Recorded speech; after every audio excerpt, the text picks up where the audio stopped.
Now, I think that we've still got some time left. I invite you now, Laura, to talk about if you'd like. Do you want to start getting into our cards of truth now? Yep, definitely. Wonderful. You're right ahead of me. Yeah, we can. So this is his. Okay, so the So Queen this is quadration. cards of truth. Okay. So Mhm. one thing I want to mention to my audience is that as I understand the cards of truth, this is coming from the day that Picasso was born. Uh, Right. is this where the spread is birthed from? For Yes. example, this top card, the 10 of hearts, I Mhm. believe is, uh, and even I guess the rest of the cards are all being placed here because of the specific day that That's he was correct. born. Yes. Mhm. Okay. And you do it. You measure it from sunrise to sunrise. You. So after whatever is the technical time of sunrise, that is the entrance into the day card that you would pick to build the spread. That's right. Yes. Okay, Um. thank you, Laura. Very clarifying. Yeah. A lot of people will measure it from sundown to sundown. Mm, Don't do it that way, or from midnight to midnight, the way we do it in the modern world. You don't want to do right. that. You want to, they started the day from sunrise, and that makes sense. So, Gotcha. Gotcha. um, So I know that it almost does this, does this come from like the Gregorian calendar? How um, we would define the well, actually, backbone? this started before that, Hmm. Okay. where January 1st was the beginning of the year, and Hmm. see, a lot of some people will say, okay, January 1st isn't astrologically connected to anything, right? This is something I'm intrigued by, and this is the reason why I'm asking it. Yeah, okay, so but that's actually not true. I I forgot basically why. Hmm. Ernst explains it in the course very thoroughly, but Good. there is a Okay. reason why January 1st is used, Hmm. and that December Gotcha. 31st is the Joker, basically. Interesting. That's okay, Laura, because I know oftentimes with astrology, it's just like when you go to college for chemistry, you learn a whole bunch of facts that you don't exactly memorize, and then you go on Mhm. to use the stuff you're actually going to use. So I Yeah, I understand actually where you're at. forgot why it was, but there is a reason why, and it is, Gotcha. yeah. Okay, Um, so that's what I thought. This is an interesting, it's almost numerological. Like I relate this, there's so many types of solar astrology that go by this same regard. And I think this is the connection that I want to make for my audience because I always like to know the guts of where any divination is being birthed from, if that makes sense. yeah, yeah, exactly. Yeah. Um, and I wanted to mention, oh, okay, so January 1st. Hmm. This was actually a day that was back in Rome in the around 300 AD, 400 AD. I can't remember it was somewhere in the 300s. Hmm. It was basically when Rome was falling, Hmm.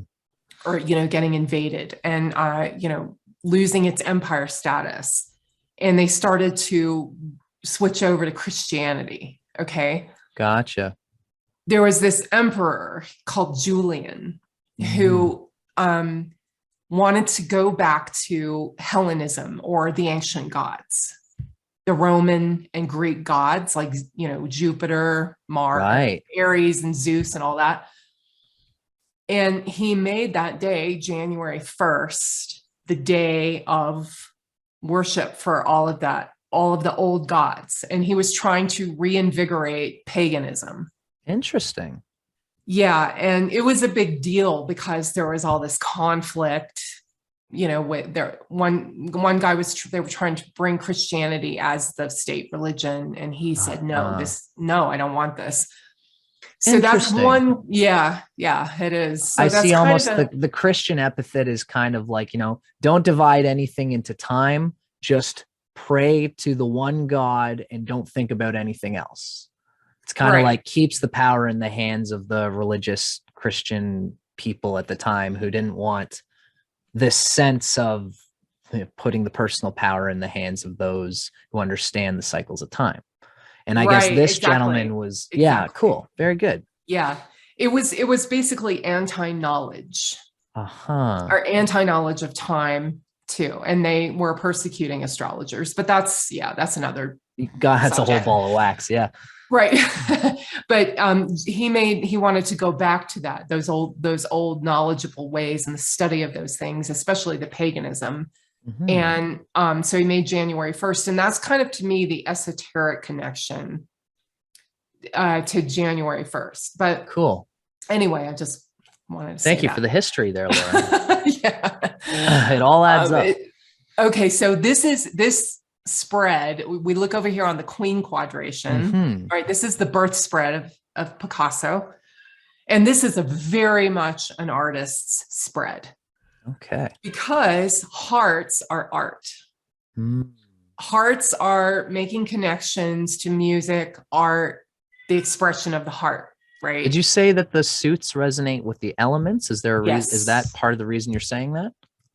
Yes. Yes. Okay. But just in general, if you study the cards in their mundane meanings, Mhm. hearts always represent art and music. Okay. Beautiful. And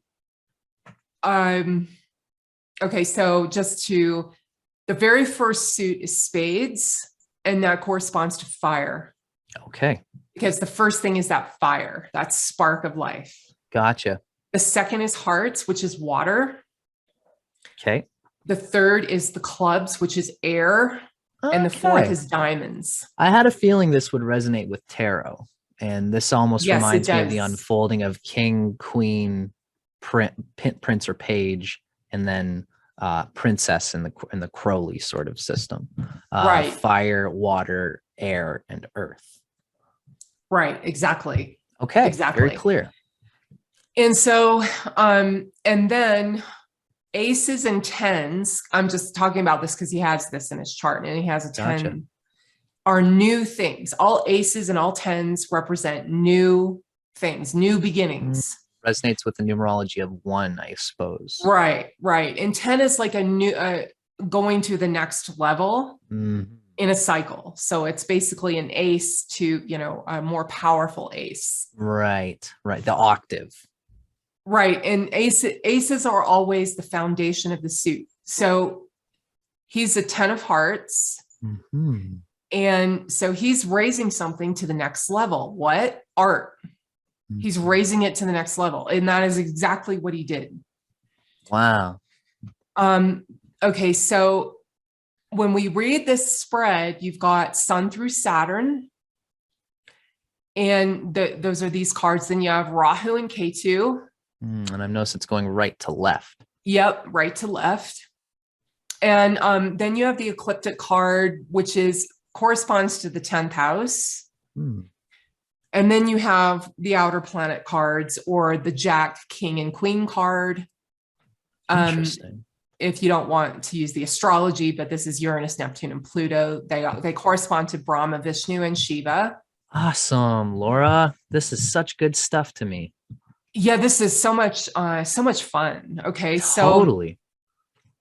So what is important is face cards and aces and tens always have the most power.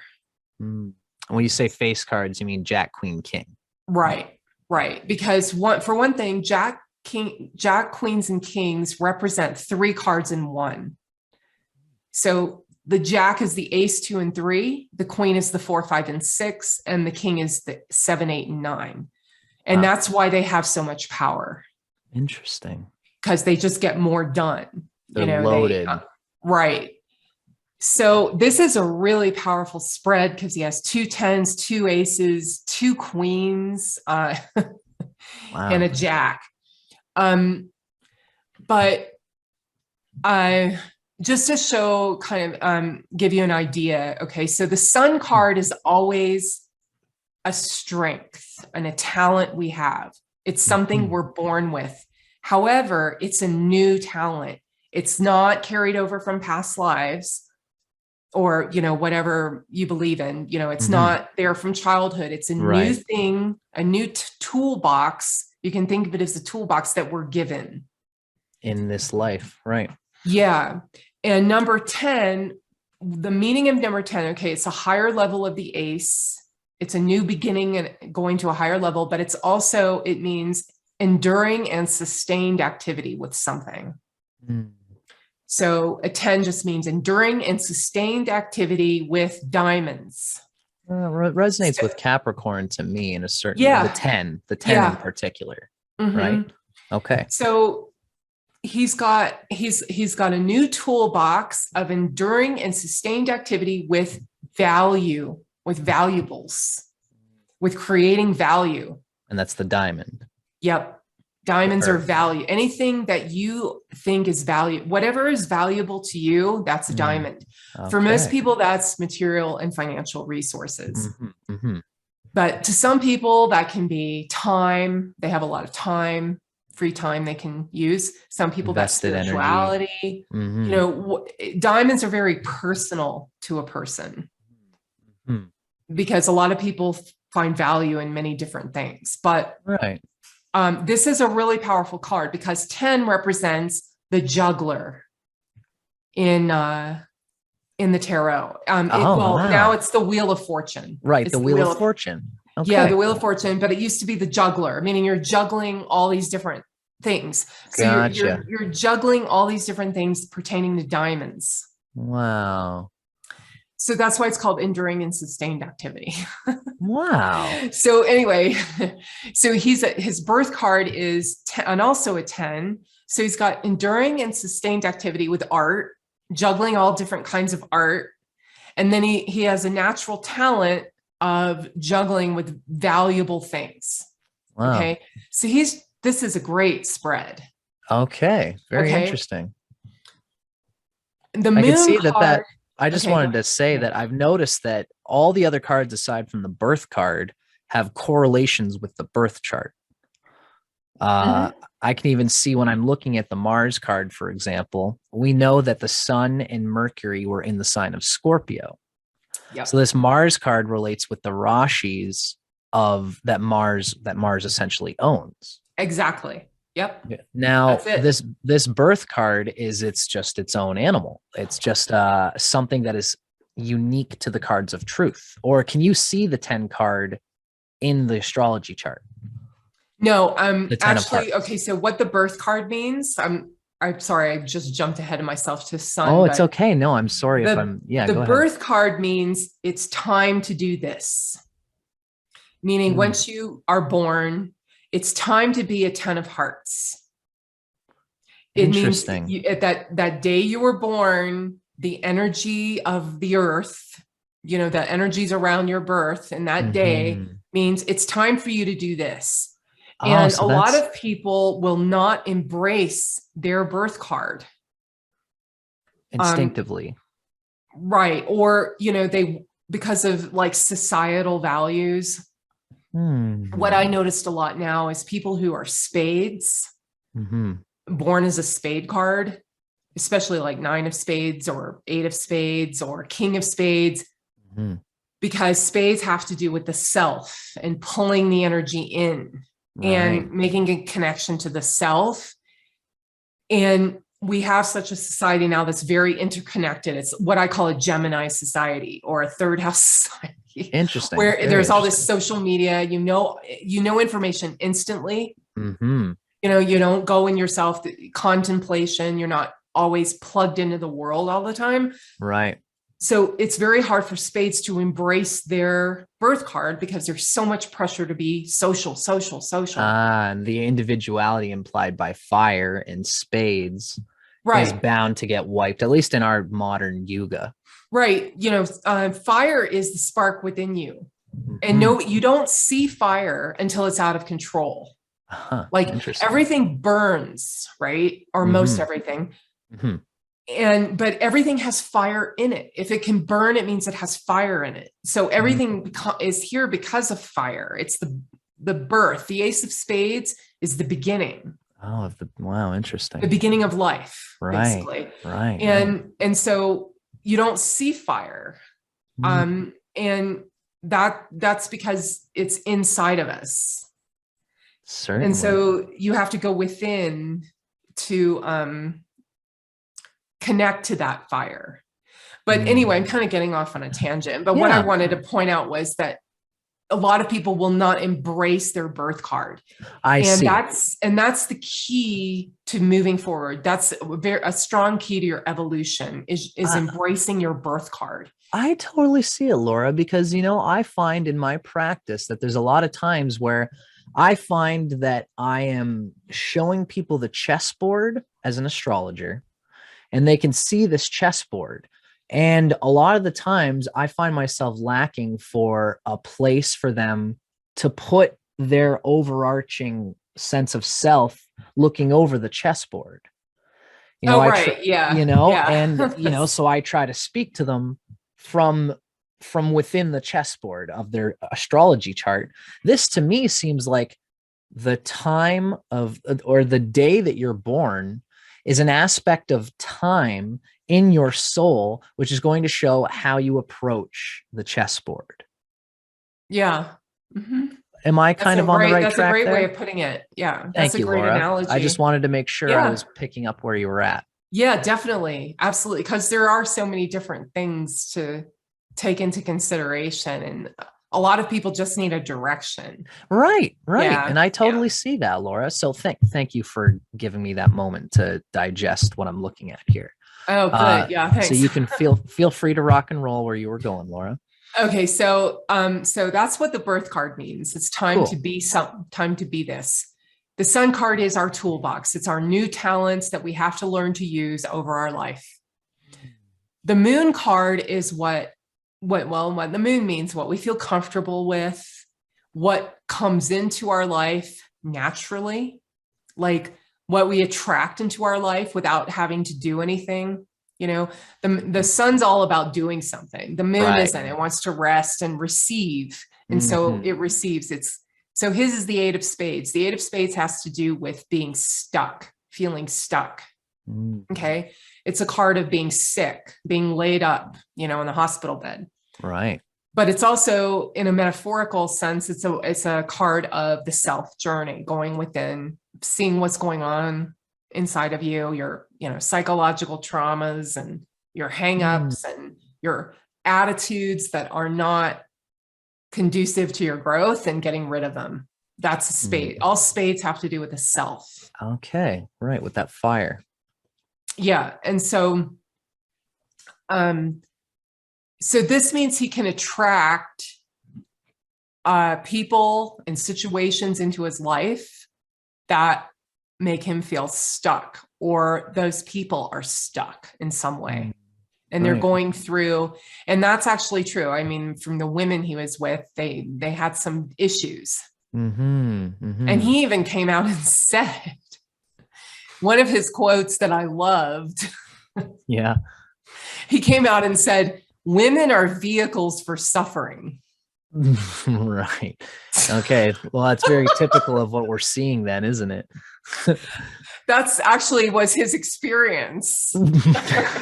So that's what he came out and said. Okay.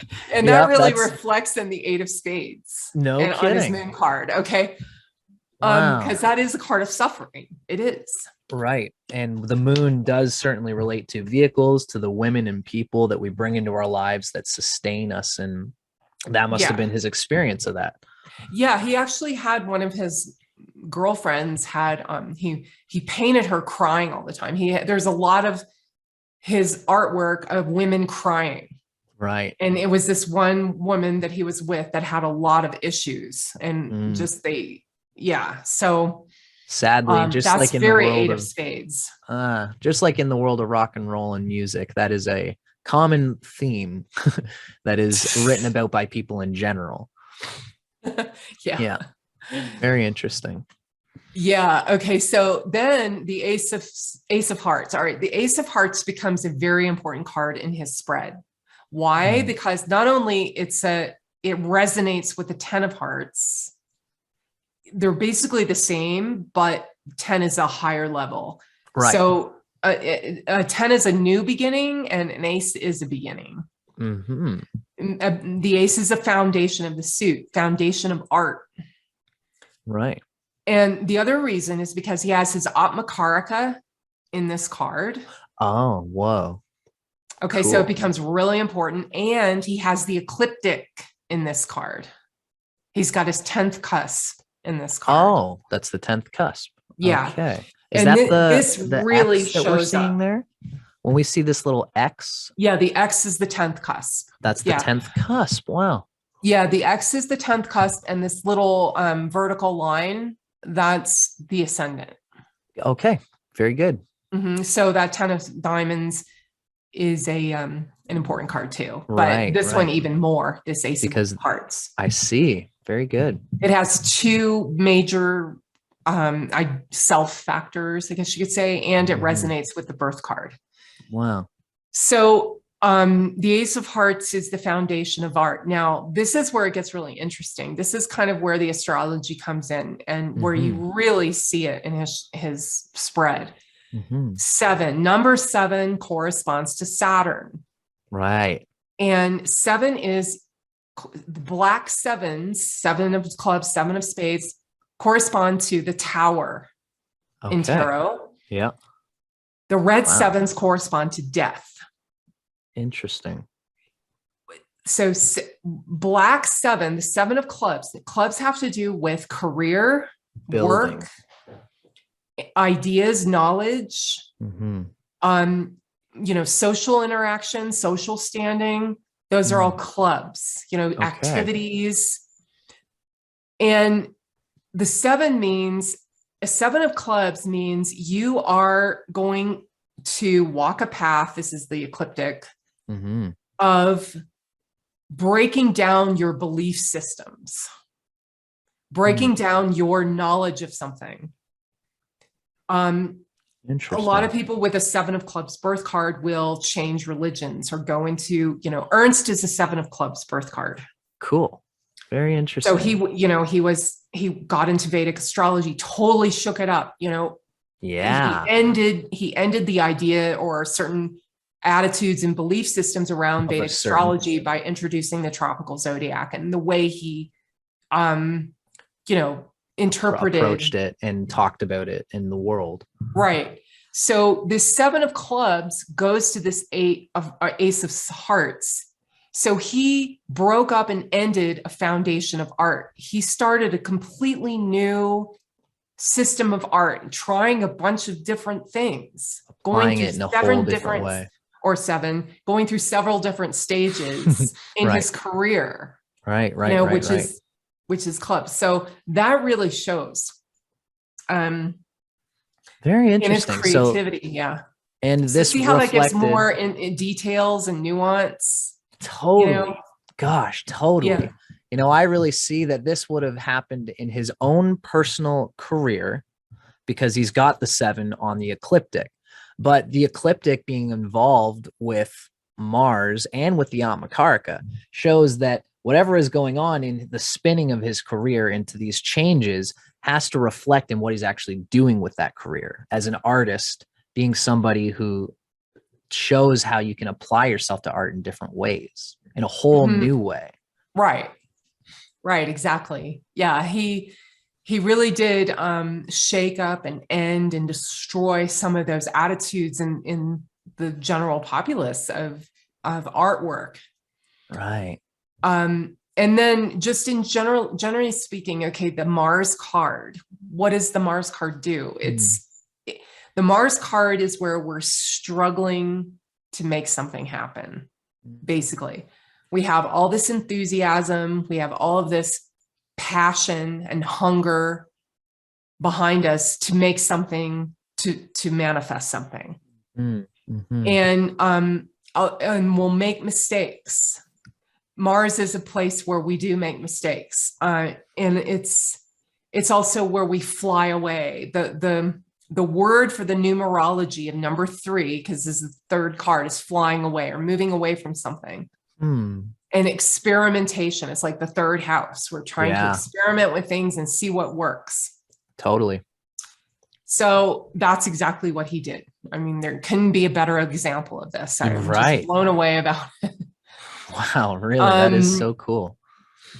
Yeah. And then, okay, so the Mercury card. The Mercury card is really important because it's number 4. It's the 4th card. Mercury is the 4th planet.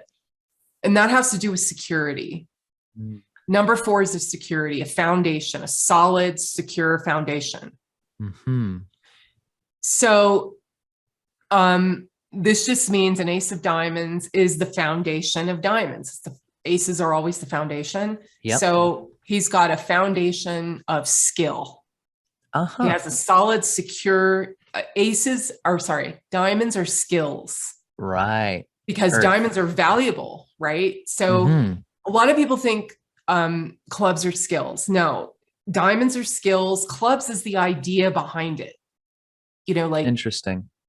Clubs are ideas. And usually when we have ideas about and we're thinking about things all the time, that's translates into our work. Yeah. That's why clubs are considered to be career and work. And they can expand your idea of your skills and how to use your skills. But ultimately, it takes the earth side to say, I have spent this much time doing this specific skill.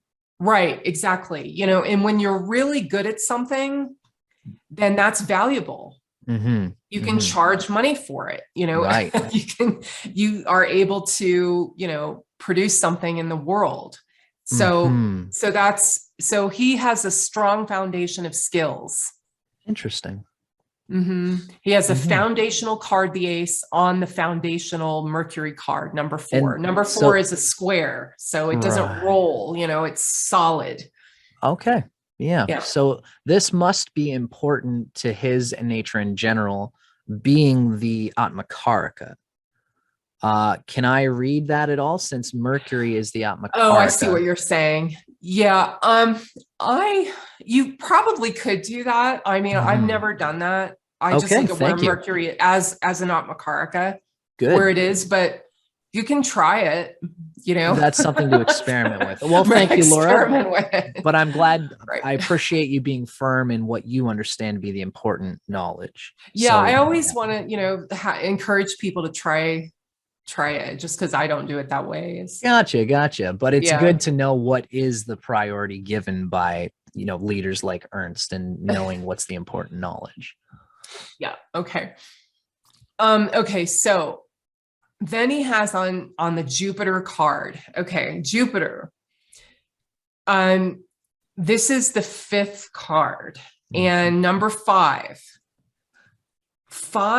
All number 5s, no matter what suit, have to do with wealth, for one thing.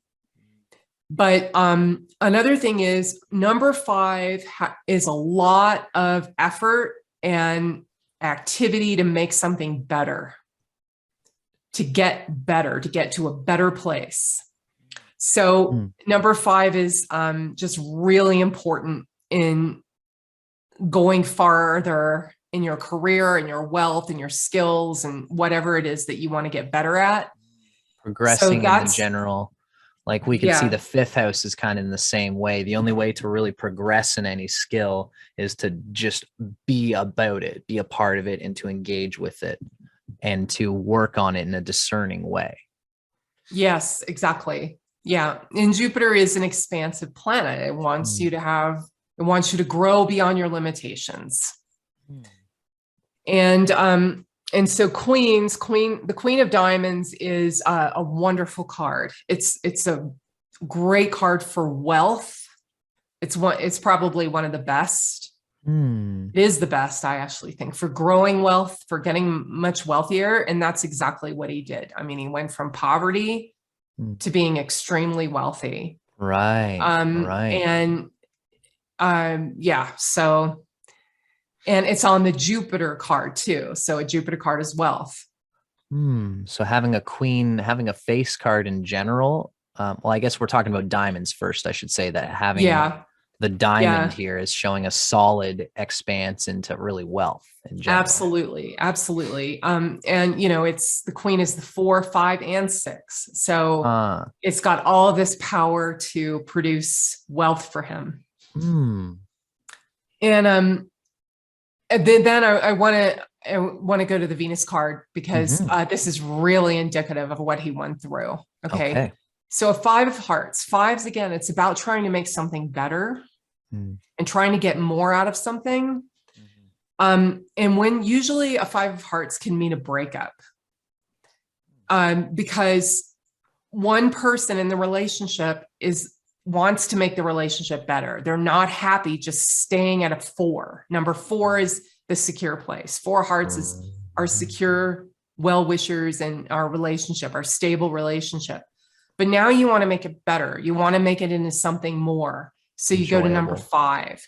And Mm. that's why it can cause problems in relationships. Uh-huh. Okay. I read that. Yeah. Okay. And then that if you're doing like a reading for a question, somebody just asking a question and a 5 of Mhm. hearts comes up, usually that'll mean there's some difficulties in the relationship. Someone's trying to change something to the better Right. because they're not satisfied They're with not something. right. Exactly. And it's on the Venus card. So it's Mm. on his relationship card. Right. And that really, that's basically the story of his life outside Yeah. of the art, Right. No kidding. is all this constant conflict and trying to find the perfect relationship. Never being satisfied. Yeah. Yeah. Hmm. That's the story of his life, really, Yeah. outside of Yeah. art. But So, it also can mean art. He's trying to get to a better place or get that perfect art. So he I tries was all these thinking that. different things. Yeah. Yeah. So would the fact that, we could see that the Jupiter and Saturn conjunction are happening in Taurus, which is this part of this Mm-hmm. Venus card. Mm-hmm. So would we lend some consciousness to that same sort of thing where even in the station of his ability to create art, and wherever he was in his life when he was creating art, he might have always felt like there was more, or that he could be doing it in a better or more enjoyable way, even though we could see Yeah. he did great Yeah. with it, but internally there was a hunger for Mm-hmm. something more. Absolutely. He was just striving all the time. That's why I think he was so prolific. He had something in him that wanted to just reach that height. Right. Um, So it's a for better or worse thing. Almost like I almost equate it with, how we give ill implications to the 11th house in Parashara. It can bring wealth and fame, but it comes kind of at the expense of the ego's desire for what it's grabbing. And sometimes the egoic nature of the desire dilutes the actual activity. And sort of in the same way oh here, yeah. Mm-hmm. I don't want to necessarily thematically connect the 11 here, but what I'm trying to say in the same way, there's such a desire and a grip to enjoy and be more satisfied by all the things indicated by this Venus card that he internally at some level couldn't. This is set up to never be satisfied by it. But in Yes, that lack of satisfaction, it probably prompted him to keep climbing. absolutely. This is That's the power of exactly it. 5. Yeah. Yeah, exactly. Because this Venus card, number 6, the 6 is where we want to feel like I've done it. Okay, I Ah, can relax now. I have everything I want because Venus is the ultimate worldly fulfillment. right. That's the But water. but he never was. Mm, So mm. because of the 5 there. See, another thing about the card spread is ideally you want even numbers on even positions and you want odd numbers on odd positions. Hmm. When you get odd numbers in even positions, like a 5 on number 6 card, Yeah. then Oh, there's that's going to be interesting. angst there. A symbol of instability in the province of what's supposed to be stable. Right. Cool. I, Exactly. I hope I'm Yeah. I'm I'm really getting a lot out of this, Laura. Thank you very much. Yeah. Yeah. This is great when you add in the numerology. I Right. will say, though, that aces, tens, and face cards are good no matter what position they're in. Cool. Okay. And then also the sun card, it doesn't, whatever is on the sun card is always a strength. I understand that. Just in the same way that no matter where the sun is positioned or how it's positioned, it's still us, and we need to abide by what's given by the sun. Right. Yeah. Yes. So that makes sense to me as well. Yeah. Wherever the sun is, it's always a strength, even if it's in, Capricorn or Aquarius. Right. Right. It just means the environment is going against your inspiration. But that inspiration is still inherently good. Yes. I see. Right. Exactly. I see. Very clarifying. That Venus card is such a telltale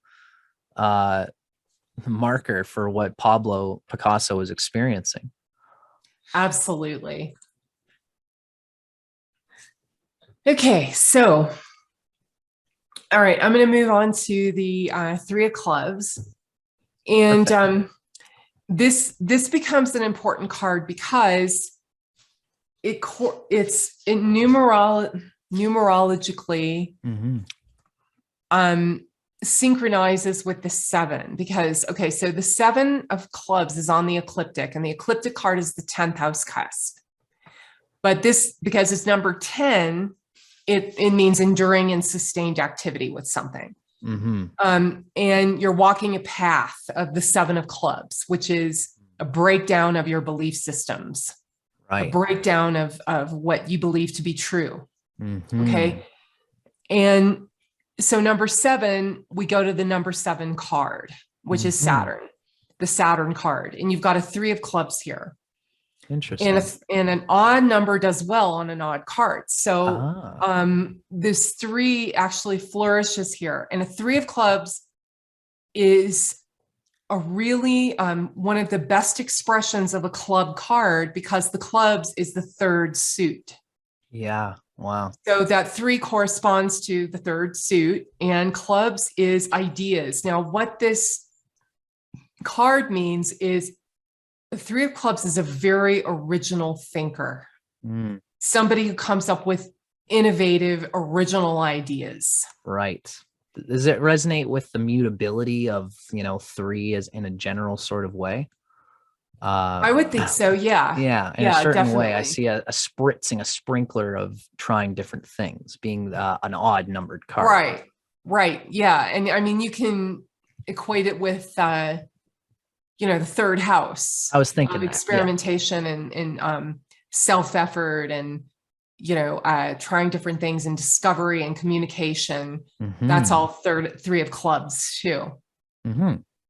And, so it is, he was an original thinker. I mean, he would have to be, because it's on the Saturn card. Usually the Saturn card, whatever is here shows what we're finishing up with and what we want to finish our karmas with, so we can get rid of it. Finally demonstrate in a certain way. Yeah. Yeah. Okay. Yeah, definitely. But a 3 here does really well. So how that manifested in his life was he had all these original ideas about art. He did, very original art, and that helped to usher in a new era by getting rid of what most people thought artists were supposed to be like, or what they were supposed to paint.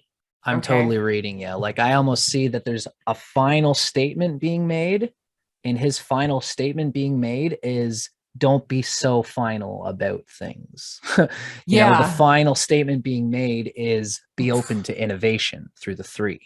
Right. Very cool. Exactly. Yeah. Very cool. Definitely. That is because he's such a progressive artist. And really, this is happening in Saturn. So whereas if it was anywhere else, we could have said that this is manifesting in some personal element of his life, but this is being applied to the world at large, or like, on a collectivism that's going beyond his own personal life. Absolutely. It is. Because of the Saturn card. It is. And not only that, you can see it in the house cusp, these little green numbers down here. Those are the house cusps. Oh, cool. And so he's got the 7th and 8th house cusp here. the eighth house is transformation. Right. The seventh house is the public. Right. So through that innovative artwork and original thinking, he transformed public opinion about what art should be. Wow. That is so amazing that you can see all that through there. Yeah, it really is. This is just an incredible spread as an example. Now, It if you is don't mind really- me asking, Laura, I know that you've mentioned that there's many face cards, many tens and aces in this spread that's making you say that it is such a standout spread. It is. Is part of the reason you're also saying that because of like, for example, having an odd number 3 in the 7th place. This is another reason why you're saying that. Is this part of the reason why you're saying that this is a standout spread? Because I know that you're saying that, and I don't have the eye for why you would be saying that. Oh, yeah. Okay. I see what you're saying. Not really. No. I mean, when I've looked at it, now that I talk about it, yeah, that adds a lot of power to the spread. But mainly because, tens and aces are so strong, and he's got a lot of self factors in those tens and aces. I see the Atma card. And he's got a queen on the Jupiter card, or queen on the number 5 card.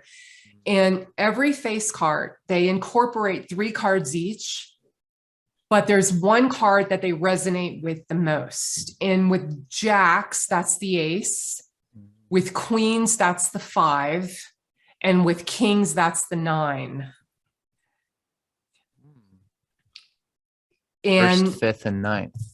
Wow. Yeah, I see the connection there. Because Jack is the beginning. Jack's always begins something new. Right. And he incorporates the ace 2 and 3. Okay. But he resonates the most with the ace because the ace is the new thing. Okay.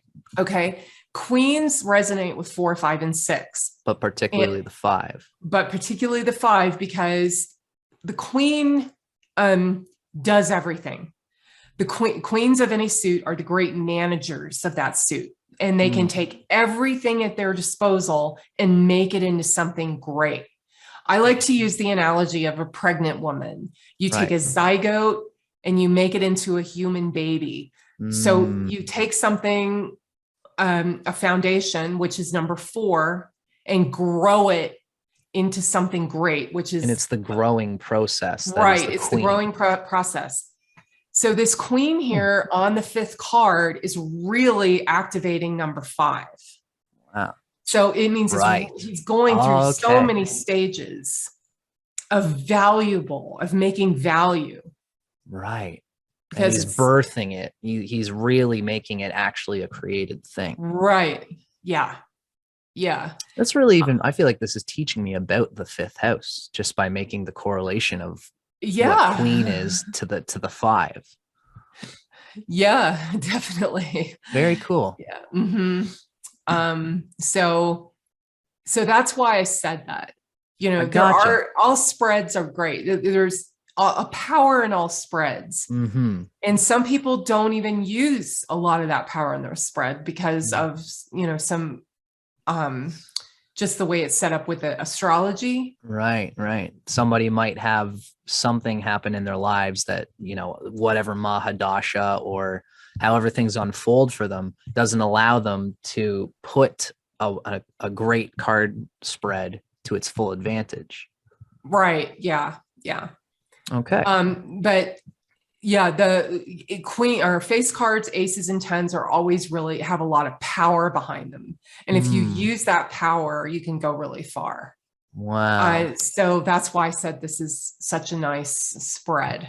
Gotcha. So would you say that given everything that we've read about in Pablo Picasso's chart, because of course we've already done his whole astrology and we can see that he has a lot of things that are pushing him to use the potentials that he has.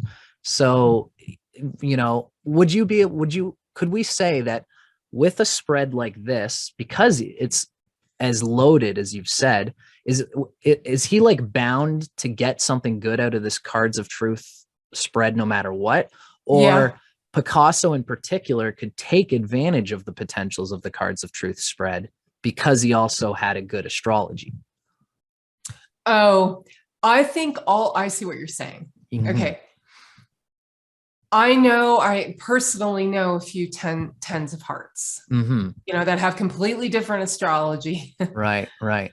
All of them are more successful than the average. So Some it of them does. are flat out filthy rich. You're right, right, right. Yeah. So they've done very well for themselves, and they're interested in developing their skills. Right, right. So Very good. so I do think this is a very fortunate spread, Mhm.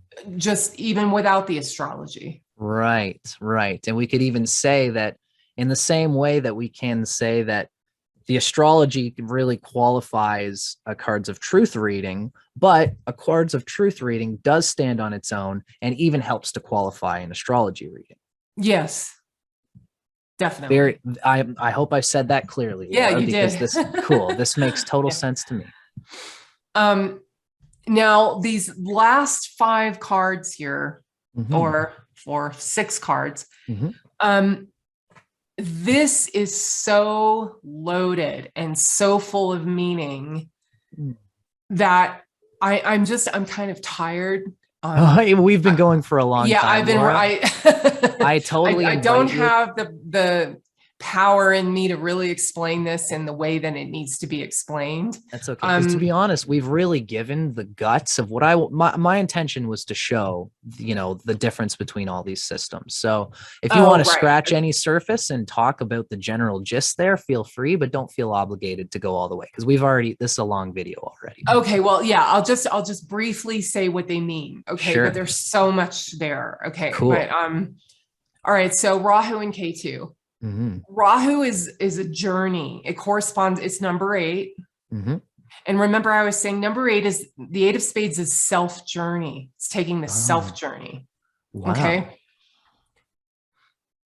The Rahu card, or the number 8 card, and is the 8th card after Saturn being the 7th card. I just wanted to make exactly. that my own Yeah, gotcha. from right to left. Yep. So Rahu, even in astrology, Rahu is the journey we're taking. It's the journey of our consciousness to experience new things, to be thrown into situations we're not familiar with and try to understand them. We're going to make mistakes with it, but we have to take that journey for our evolutionary growth. That's Rahu. And I see, if I'm reading it correctly, the 3 of spades there would give that sprinkler, that not holding on to any expectations in a certain way, which is useful for Rahu. Yes. Yeah. But it is a 3 in number 8 position. So it's going to be a little more difficult. Thank you. I can see that. And the 3 of spades is a kind of a difficult card. But I just want to give a brief thing because, okay, so you're doing K2, great. K2 in our chart and in our, in this spread, that's number 9. Number 9 is the end of a cycle. Okay. Number 9 is a very esoteric number.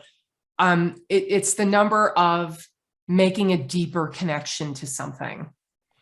And where the K2 card is what we ultimately want in our life.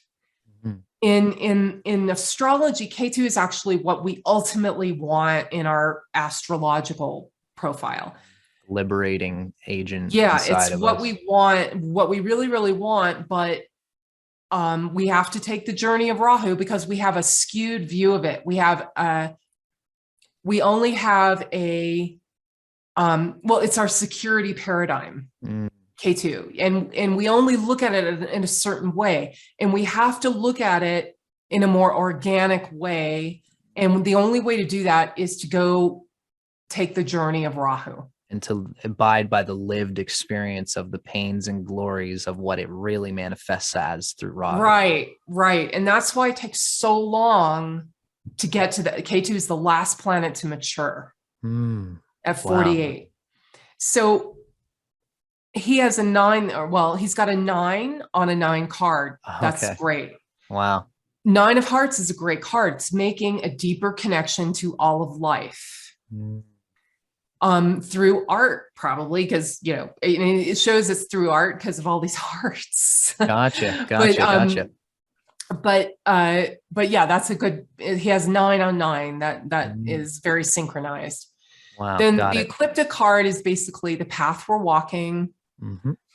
As we walk this path, we have phenomenal experiences, just like we walk the path of the ascendant to the descendant. But this Right. is the midheaven. But Mhm. it's basically career, enduring and sustained activity with something. Okay. Mhm. That's what this ecliptic card means. Right. We've talked about it a little bit already. Yeah, we did. And then these 3 cards down here, this is the powerhouse of all of these other cards. Wow. Because this is Brahma, Vishnu, and Shiva, or the creative force flowing through us, the sustaining force that we try to make better, that we try to improve on, that we try to reach a transcendental level. Because Neptune is about transcendence, and but it's also about, it's long term. But Neptune also, and Queens are very long term things. Okay. Jacks and Kings are very short term. Jacks are a short burst of creativity and beginning something. And the Kings are, okay, this is the limit. This is the end. But Queens are, the managers. They take everything at their disposal, all the resources, and do something great. When you play chess, the Queen is the most powerful. right. And the King doesn't do anything, really. Yeah, the king is like the one, it's a pawn, basically. Right. But we're trying to get the king. The king has the final say. Yeah. So that's what the Neptune card is. Whatever card is on Neptune. Well, okay, let me start with Uranus. Uranus is a higher octave of the sun and the creative force flowing through us. It's what's ever new flowing through us. What we're like a child with. The child is like, let's go do this, let's go do that. We're playing with everything. That's the Uranus card. And it's our creative force. If you don't mind me asking, Laura, I'm just making a connection and a resonance here. I noticed that we went through cards 1 through 7. 7 was Saturn. 8 is Rahu. 9 is Ketu. 10 is the ecliptic. So would we say that the Uranus card resonates with Jack, Neptune resonates with the Queen, and then Pluto resonates with the King? Right. If you don't want to use the astrology, you can call them the Jack, Queen, and King cards. Right. So you mean in terms of, if you don't want to use Uranus, Neptune, and Pluto, right, you can call them. Okay. All right. Right. Yep. You can do that. Very clear. And that's what the Jack, Queen, and King mean. This is what they ultimately mean. Wow. So to have the Queen card in any part of the spread resonates with a Neptunian sort of implication. Yes, having a Queen on Neptune that's also extremely powerful. Because it synchronizes, just like having the 9 on the number 9 K2 card. Gotcha. So yeah. And then Pluto is the card where we have a security issue. Like Pluto is very similar to K2 in that we have certain ego needs. And if we think that we're going to die if we don't get this, if we don't have this in our life, we're going to die. That's how intense Pluto is.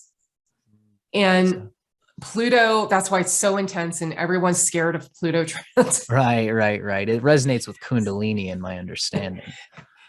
Yeah, that's the first I've heard of that, but that could very well be true. But basically, Pluto is like, through this Pluto card, through whatever this Pluto card is how we let go of our security ego needs.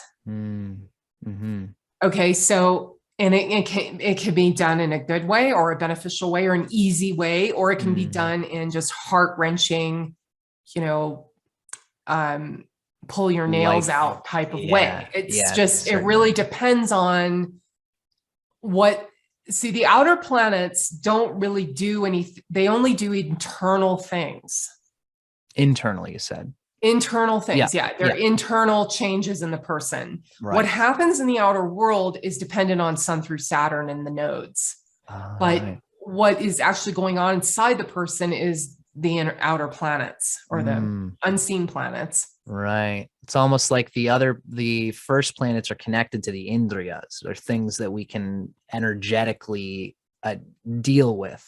But these internalized planets are something that are like aspects of the soul that need to meet what's being given in the Indriyas of the first 7 planets. Yeah. Yeah. That's a good analogy. Yeah. That's exactly what it is. And so the Pluto card really shows how things that are ending in our lives that we don't need anymore, but we think we're going to die if we don't have them. And so through this Jack of Clubs, which is basically new ideas and new things, it's interesting because he has a 3 of Clubs on Saturn and a Jack of Clubs on Pluto. Both of these planets are planets of endings, of the end. Certainly. You know? So endings come about through his Jack of Clubs, but internalized clinging to things that do not serve him, they come about through the Jack of Clubs. That's what the Pluto card is. Oh, wow. Right. Very interesting. Would you say that we often meet these cards in life? And so, for example, for Pablo Picasso, what resonates with Jack of Clubs? Whenever he meets it in his life, he's meeting Pluto. Yeah, that's it. Very interesting. You will find that a lot. Right. You'll notice, you'll meet people like that embody these things as these cards, and you'll feel like your moon, whatever's on your moon card, you'll feel really comfortable with those people. Whatever's on your Mercury card, you'll also feel very comfortable with those people. They set up a foundation for you. Okay. Whatever's on your Mars card, you have some clashes with these people, but otherwise they make you see things in a different way. Yes, I see absolutely that. True. Right. And so it'd be useful for us as just explorers of all things humanity, for anybody interested, when you see any card that is in your spread, that's an important card, or resonates with anything that you want to deal with. It might be useful to look for people who have that card as their birth card. Yes, they can have them as their birth card, or they can have, you'll see down here, the 7-year progression. Okay. Remember I said it's sections of 7 years or cycles of 7 years. Right. So whatever card is up here, this is like the birth card for that 7 years. You can also encounter people in your life that have that, whatever that card is, that's in your spread. And it might resonate with what that person's karma is for you in that time. Yeah, absolutely. Gosh, Laura, there is so much to this world. I almost feel like you and I could sit down one day and maybe I think I'm going to scratch more into these cards of truth, because you've blown my doors wide open here. Oh, good. You really have. Yeah, this is a great system. I love it. I wish, more people would get into it, know about it. Totally. It's so profound. Well, this is the way you described it is perfectly resonating in my brain. Now, we've had a long session here today, Laura. Is there anything else that you'd like to point at specifically with regards to our reading today? No, I was just going to talk about the 7-year progression, and that's, I just basically said it, Gotcha. Yeah. Every 7 years you enter a new cycle of a theme, so to speak. And almost like a dasha. These years, each of these cards will rule over a year. It'll give a theme of the year. And then to get even more specific, you go to this is like the Varshafal or solar return of cards. Wow. Right. And this is where you can really see what's going on in the year. And And that's all. That's a lot of fun. I love doing those readings. Very good. So- So now I'm noticing this says age 140. Is that just because we are like 140 years past Pablo Picasso's birth? Like if Right. right. So okay. So Exactly. that would be gotcha. Yeah. This has been amazing, Laura. This is just such a the way you've described everything has made me really thirsty to learn more about this. Yeah. Yeah. It's great. It's a great system. Can't So talk enough about it. I totally feel that. Well, do you want to call her one for today, Laura? Yeah. Yeah, I do. Let's see if I Awesome. can. So go ahead and stop recording here. Okay. Well, everybody, this has been a wonderful session, and I'm very thankful again to Laura for hanging out with me today and talking about these 3 different systems of astrological interpretation. Now, once everybody sees this, it's going to be 3 different episodes. And I wanted to thank you, Laura, for taking the time to share your knowledge with me and my audience today. Oh, thank you for having me. It's It been really, fun. awesome. I'm so glad to hear that. Yeah. Now, for That's everybody great. watching, if you've enjoyed this, feel free to check out Laura Barat's website. That's laurabaratastrologer.com. You can get a hold of Laura to contact her for a reading or to just check out the educational things she has going on her own YouTube channel. And those of you who are watching me, my name is Dustin Cormier. You can find my channel as well on YouTube as How to Rock Astrology. And you can also look me up at dustincormier.net. So thank you very much, Laura, and for everybody for watching with us. I hope you guys enjoyed it, and we'll see you guys in the next thing that me and Laura decide to do. Bye. Take care, folks.